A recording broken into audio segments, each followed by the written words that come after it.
Here's a look at the stock ride height.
Here's the measurement for the stock suspension.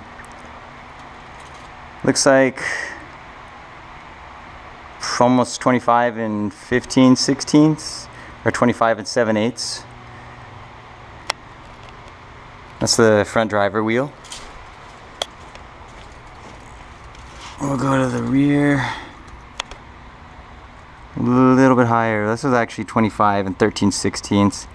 The front looked like it was 25 and 7/8.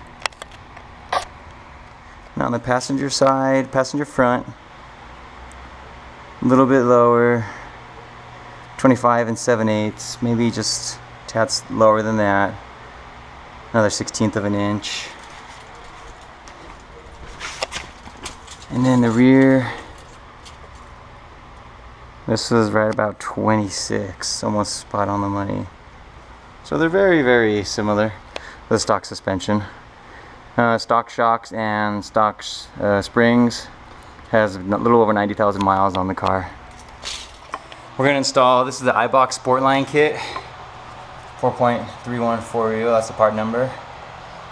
And it's weird, this spring, looks like it's the front left, is a lot more orange in color. The other ones are all red. It's the same spring, it's just it must have been manufactured in a different color. Got the two rears and then the two fronts. We're going to be also putting on some KYB new gas replacement shocks. I'm not sure if the owner knew, but there was already the exact same shocks that we're replacing it with. They were on the car.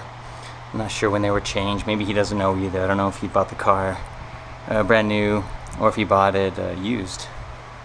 Looks like the dust cover is ripping a little bit on the boots though. It should still be okay and it'll still help, but it is falling apart in a couple spots. Here's a side-by-side comparison. This is the front driver side, the stock and the Eibach spring. You can see the difference. Maybe looks like about an inch shorter. When it is on the car and it compresses, we're going to measure it to see how much it lowers the car. Now you can just see the difference. Yeah, maybe about an inch. Here's a look at the driver's side, all buttoned up. Good to go. One thing that I had forgot to do on the driver's side, the instructions call when you're using these Eibach Sportlines to trim 40 millimeters off the bump stop, which is approximately 1.5 inches. I did it on the passenger side. I measured this one and it goes up to exactly the second groove in it and leave the top piece of it. And luckily I have a blade. I was able to get in here and cut it. I'm going to cut it now from top to bottom. That way I can just slide it out without having to pull the whole suspension. Save me the time. But don't forget, read your instructions and trim 1.5 inches off your bump stop. When trying to remove the rear end links, you'll notice sometimes this will just keep spinning. What you need, mine's bent of course, is you can use an Allen wrench. I find this a lot easier. It'll fit on here just like the top of a shock or strut. And then you can get your wrench and then twist it off without it spinning. The only reason I'm posting this video is I had someone ask me, and I guess maybe you can't see it, but it's easy to tell.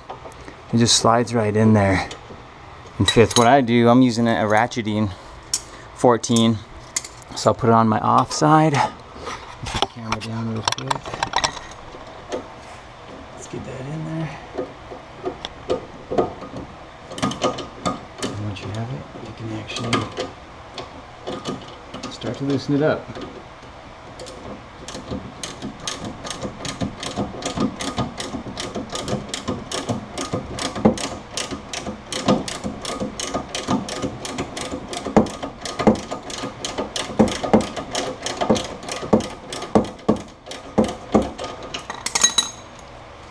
Almost. There it is. Maybe you can see it from this angle how it's six-sided. And you can remove that, and it gives you all the room you need to get the rear spring off, which is what I'm going to do right now. Here's a comparison shot of the rear springs. If you look at it, it's only like, it looks like half inch shorter in terms of the length. Obviously, there's a lot more coils up here compared to the stock one, which probably attributes to the drop on the springs. But I just want to get a side-by-side shot so you can see exactly the difference in build and length. Now, I couldn't install the rear springs like I did the Skunk 2 springs, I think, because they're not as much of a drop and the springs aren't as short. I had to go in. There's a little 10mm right here. There's two more. You'll see them on the bottom of your car. They attach this plastic piece. What you need to do is remove that so you can get to this bolt.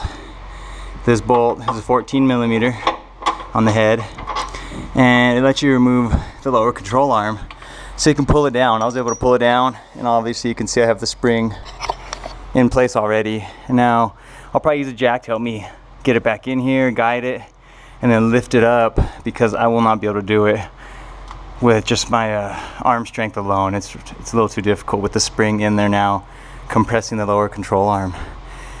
But it's a little bit different in terms of the Eibach compared to the Skunk 2 spring. This is the front passenger. Looks like 24 1/4. The rear passenger, 24 7/8.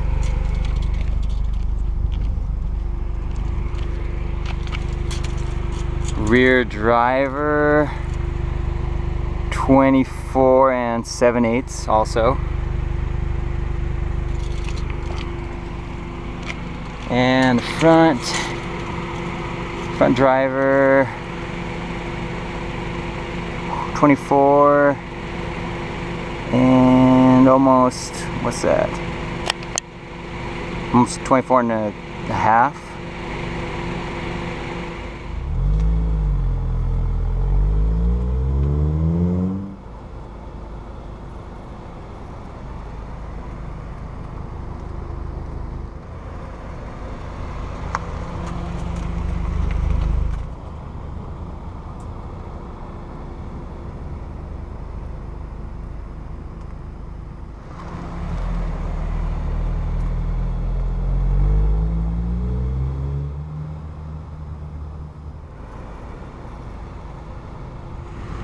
But it has a real nice drop to this. The ride's great. A little bit more stiff, but nothing unbearable. It feels great. Great looking car, really clean. And this is the finished look of it.